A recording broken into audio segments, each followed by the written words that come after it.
Assalamualaikum warahmatullahi wabarakatuh. Selamat pagi Ananda semua. Salam sejahtera. Bunda harapkan semoga kalian dalam keadaan sehat selalu.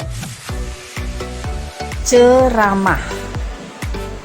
Kompetensi dasar yang akan kita pelajari kali ini adalah 3.6, menganalisis isi, struktur, dan kebahasaan dalam ceramah.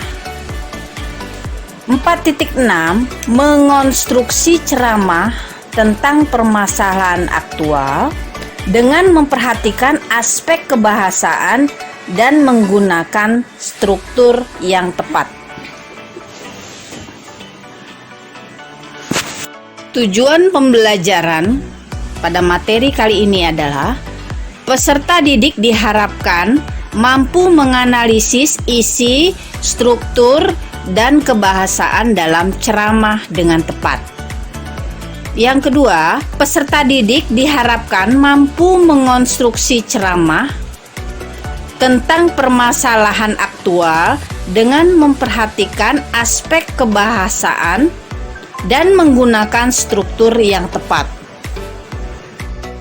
Ananda semua, perhatikan peta konsep yang akan kita pelajari.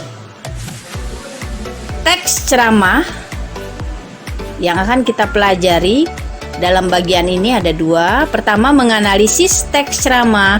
Yang kedua, menyusun teks ceramah. Di dalam menganalisis teks ceramah, maka kita harus memperhatikan pertama, isi dan struktur teks ceramah. Kedua, kaidah kebahasaan teks ceramah. Lalu di dalam menyusun teks ceramah ada 3 hal yang harus kita ketahui. Pertama, mengembangkan materi dan isu faktual. Yang kedua, menyunting teks ceramah. Dan yang ketiga, teknik-teknik berceramah.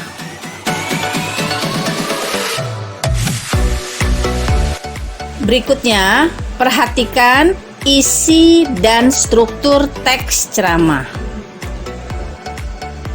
Strukturnya, bagian pertama, yang bagian atas adalah pengenalan isu. Bagian kedua, rangkaian argumen. Bagian ketiga, penegasan kembali. Di dalam pengenalan isu, kita harus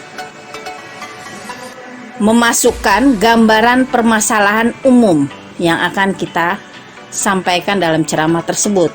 Lalu di dalam rangkaian argumentasi, hal yang perlu ada adalah uraian pendapat serta fakta-fakta. Dan di dalam penegasan kembali, beberapa hal yang harus diperhatikan. Di sana harus ada simpulan, rangkuman, penguatan, serta saran. Selanjutnya, perhatikan kaidah kebahasaan teks ceramah. Di dalam teks ceramah ada beberapa kaidah yang biasanya kita gunakan. Pertama, adanya kata sapaan. Contohnya, hadirin, bapak-bapak, ibu-ibu, saudara-saudara, dan lain-lain. Lalu adanya kata ganti orang pertama, misalnya saya, kami, kita. Lalu adanya pernyataan berupa definisi, contohnya adalah, merupakan, yakni. Lalu adanya kata teknis dan istilah. Ini biasanya berkaitan dengan topik apa yang sedang kita bicarakan dalam ceramah. Misalnya, kalau dalam topiknya itu tentang telekomunikasi atau informasi, contohnya ada jet. Lalu kalau tentang geografi, misalnya adanya westernisasi. Atau kalau dia tentang informasi dan telekomunikasi, chatting, itu kan istilah-istilah. Selanjutnya, adanya konjungsi temporal. Contohnya, kemudian, lalu, sebaliknya, namun. Lalu adanya kata kerja mental. Nah, ini dari materi-materi sebelumnya selalu disinggung adanya kata kerja mental. Ini kata kerja yang tidak nampak aktivitasnya, tapi itu kata kerja. Contohnya menduga, berpendapat, memperhatikan, berpikir. Lalu adanya kata persuasif, misalnya mudah-mudahan, sebaiknya, mestinya, hendaklah. Nah, itu kata-kata yang sifatnya ajakan. Bisa juga larangan, janganlah. Selanjutnya, mengembangkan materi dari isu faktual. Bagaimana caranya? Ada beberapa hal yang harus kita perhatikan di dalam proses mengembangkan materi dari berbagai isu aktual. Misalnya, kata yang dipilih harus jelas.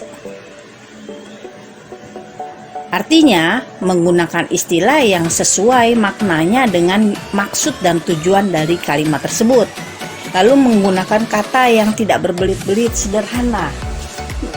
Selanjutnya, menghindari istilah asing atau sulit dipahami jika kita menyampaikannya untuk masyarakat yang masih awam atau tidak akan mengerti akhirnya masyarakat dengan kata-kata kita. Itu harus kita hindari.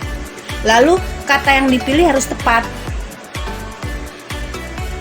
Contohnya, menghindari kata-kata klise atau kata-kata yang terlalu sering digunakan. Terus berhati-hati dalam menggunakan bahasa, misalnya bahasa gaul, bahasa serapan, bahasa asing. Lalu menghindari kata-kata yang tidak sopan. Selanjutnya, kata yang kita pilih harus menarik. Maksudnya, memilih kata-kata harus yang langsung bisa menyentuh hati halayak. Lalu menggunakan kata-kata yang bernuansa. Ya, kalau di dunia pendidikan berarti bernuansa pendidikan. Kalau di dunia ekonomi ya bernuansa ekonomi. Lalu menggunakan bahasa yang figuratif atau bermajas. Ini di sini dituntut penggunaan gaya bahasa kita supaya bahasa yang digunakan dikemas secara menarik.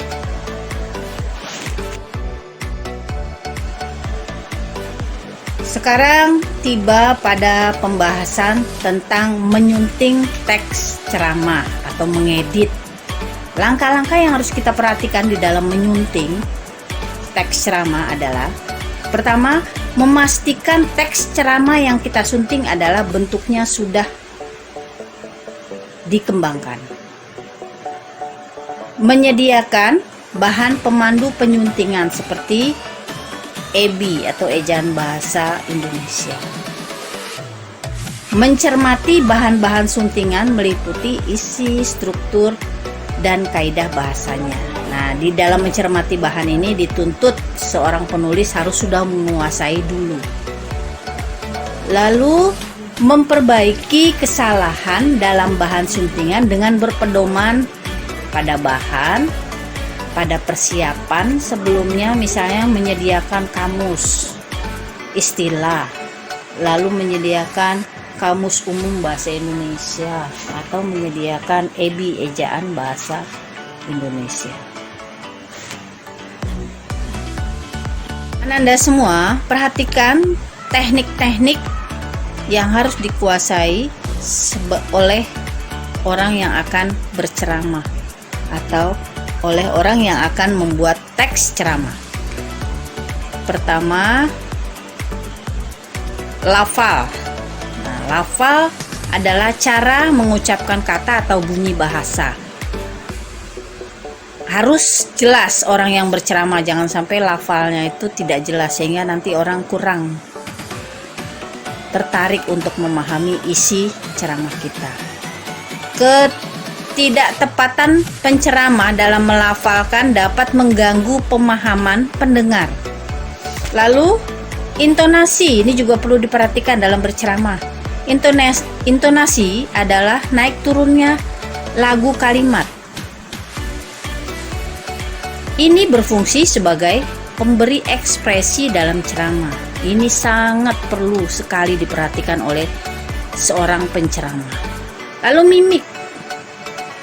Mimik adalah sikap tubuh atau gaya bahasa atau gestur orang yang berceramah.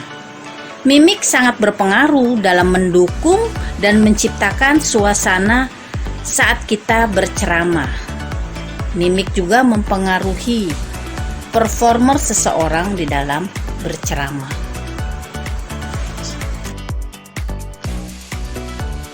Sekianlah materi ceramah kali ini. Semoga bermanfaat untuk Ananda semua.